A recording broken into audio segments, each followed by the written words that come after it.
bougie bosses? It's your girl Kayla Simmons, and I'm going to be talking about the pros and the cons of the free video editor VSDC, and this is the second installment of our YouTube tech series, so just stay tuned. So we're going to kick it off with all of the pros, and the first pro is that it's free. I mean, hello, that would entice anyone.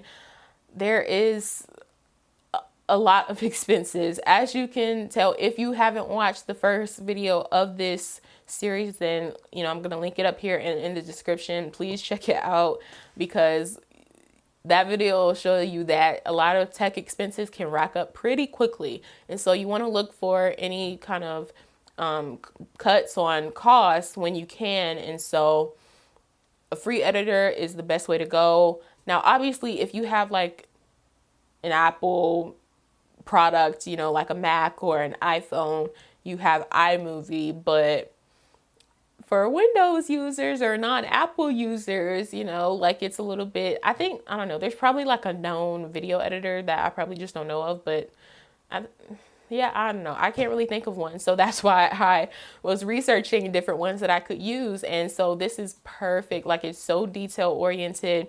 And it's free, and there's a lot of cons. The reason why I chose this one over other free ones, because there's a few other free ones like DaVinci Resolve, and I don't know, like, what's another free one? Is it called Shots? Or I don't know. I feel like the name of it is S. I'll pop it up here because I can't think of it right now. But they have some other kind of cons that I'll kind of highlight later in this video when I'm talking about the other pros that VSDC has. So yeah, that is the first pro. The second pro is that there are tons and tons of tutorials out there. I know, if you're like me, if you're tech savvy, I'm a very visual person, and I have to see you doing stuff, especially when it comes to stuff like this that's very detailed and stuff. Now, honestly, as you can probably guess from looking at these, I don't really do much editing aside from cuts and maybe inserting a text or image. I don't really do anything outside of that. Maybe, get a little fancy with transitions, but that kind of is the extent of what I do. Just because, I don't know, for one, it's already time consuming enough to do all of that stuff, for one. And then secondly, I don't know, I don't really know how to do much else. But there's a lot of tutorials out there. I'll link the main one that I watched below that kind of helped me decide to pick VSDC over the other free apps or software, video editing software. But there's countless tutorials for you to kind of follow along with. And the one I'm sharing below, he actually walks you through editing the video itself. So you can literally, and I think he even gives you the video file in his description box, so you can literally do what he does. And so he's very thorough, and it's literally only 10 minutes. So I think you should definitely check that out if you're looking at getting this software to get. If you're looking at getting this software to use. So that is the second pro. The third pro that I have for VSDC is that it is extremely friendly to non-tech savvy people. I know I've mentioned this before in the video, but is worth its own little section on its own, just because, especially if you're using this for something with your brand or whatever. And we all know, most times in the beginning, you're probably watching this video because you can't outsource it, right? Because obviously professionals, they don't need to watch my little tech series, but obviously I'm assuming that you're probably amateur when it comes to film stuff, unless, I could be completely wrong. If so, tell me about myself, whatever. But I'm just going to assume that you're not that tech savvy. You don't know all the gadgets and whatnot, and the ins and outs of different things. And so you want things to be as simple as possible, especially when it comes to editing.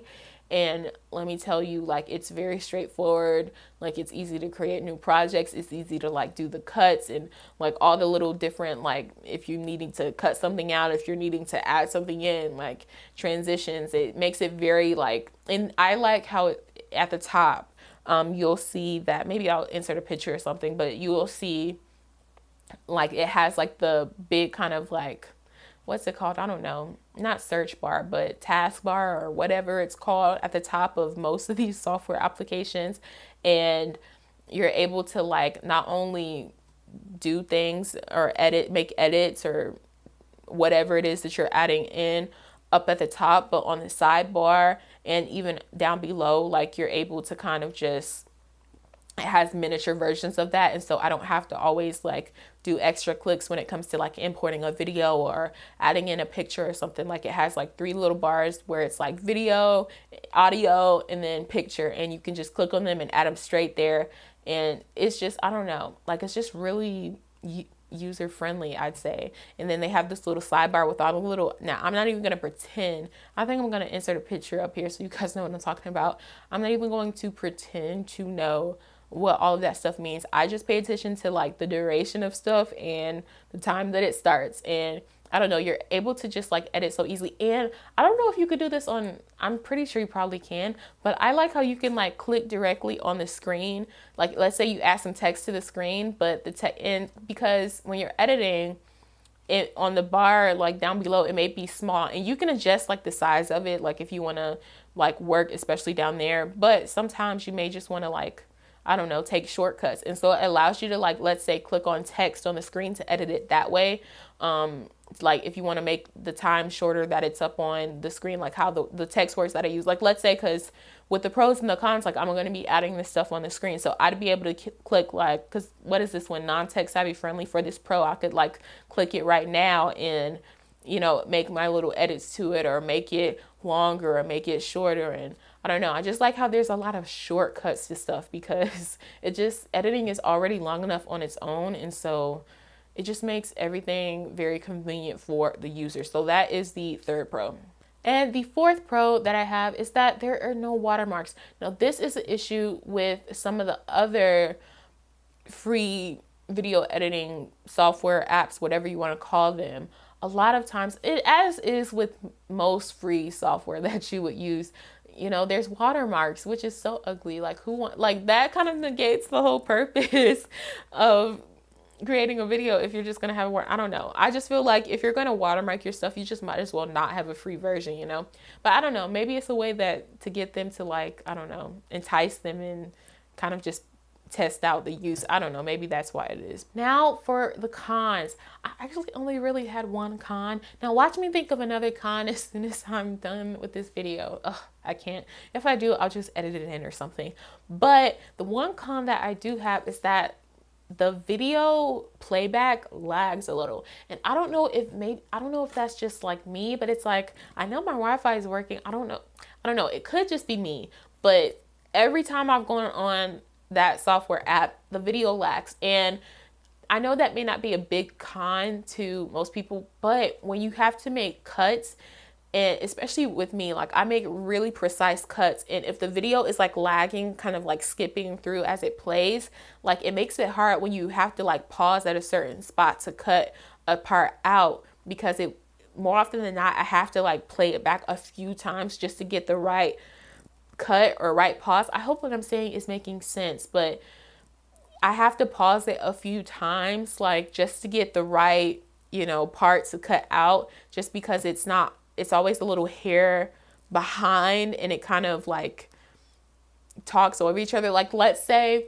like I cut the end of one part and then like I put it together with the next part. Like if I press play, the end of that other part is going to like overlap with the new part. And so it kind of makes it a little hard when it comes to editing. Now, obviously, like when you download it, it's normal, as you guys can see from previous videos. Like you guys don't see any of that, but it makes editing really hard, and it makes it an even more drawn out process, because you're having to like constantly go back and replace stuff because it doesn't always hit the mark. And that can be really frustrating because, yeah, like I said, it just makes editing that much more longer, because you have to like keep going back to get the right spot cut out, especially if it's like, I don't know, I make a weird sound, or like I fumble on my words, or I don't know, like I'm looking down at my notes or something. Like it's just, yeah, like I've gotten it down to a T pretty much now, but even still, it always takes at least like 2 or 3 times before I can get it like right there. So that is the one con that I have. All right, guys, I know this video is, I don't know. Once I edit this, I think it says about 18 or 19 minutes now, which this video probably won't even be 10 minutes once I edit it down, which, yeah, that just goes to show you, like, let's see, I don't know. I think right now we've also got our, Let's Talk About College series going on. Like, I promise, oh my God, I'm trying to think when it comes to editing, because I think that'd be kind of cool to mention here. So let's see, the longest thing like I've had to edit. So I think when I filmed my Let's Talk About Friendship series, I want to say it was I think both the first and the last video, especially the first video of the Let's Talk About Friendship series. I want to say, I think that video is like less than 10 minutes. I don't know. It's either the first or the third. I'll put it up here so you guys know which one I'm talking about.